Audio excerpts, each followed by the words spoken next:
মার্কিন president Donald ট্রাম্পের ভাষণের পরই ইসরায়েলে সম্মিলিত হামলা চালায় ইরান ও হিজবুল্লাহ। ইরানের অন্তত 10টি শক্তিশালী ক্ষেপণাস্ত্র ও হিজবুল্লাহর শতাধিক রকেট আছড়ে পড়ে তেল আভিভ, হাইফা ও জেরুজালেমে। শহরগুলোতে ব্যাপক ক্ষয়ক্ষতির খবর পাওয়া গেছে।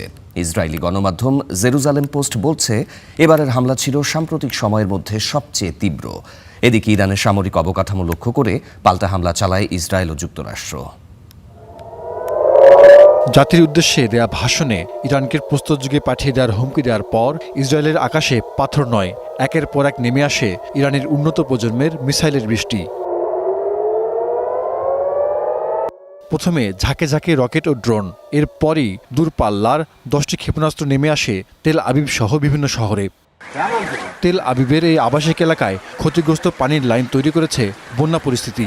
ভিডিও ছবি দিচ্ছে ব্যাপক ধ্বংসযজ্ঞের চিত্র। জেরুজালেম ও হাইফাতেও ব্যাপক ক্ষয়ক্ষতির খবর মিলেছে। জেরুজালেম পোস্ট বলছে, এবারের হামলা ছিল সাম্প্রতিক সপ্তাহগুলোর মধ্যে সবচেয়ে তীব্র। তেল আবিবের ধসে পড়া এই ভবনও সে কথাই বলছে। কেবল ইরান নয়, একই সময়ে ইসরায়েলে রীতিমতো রকেট বৃষ্টি ঘটায় লেবাননের হিজবুল্লাহ। ট্রাম্পের ভাষণের তীব্র সমালোচনা করে ইরানের আইআরজিসি বলছে, তেহরানের সামরিক সক্ষমতা ও কৌশল সম্পর্কে তাদের কোনো ধারণা নেই। আপনারা আমাদের সক্ষমতা সম্পর্কে কিছুই জানেন না। ভাববেন না যে আপনারা আমাদের ক্ষেপণাস্ত্র উৎপাদন কেন্দ্র ও আকাশ প্রতিরক্ষা ব্যবস্থা ধ্বংস করেছেন। আমাদের সামরিক উৎপাদনের জায়গাগুলোতে আপনারা কখনোই পৌঁছাতে পারবেন না।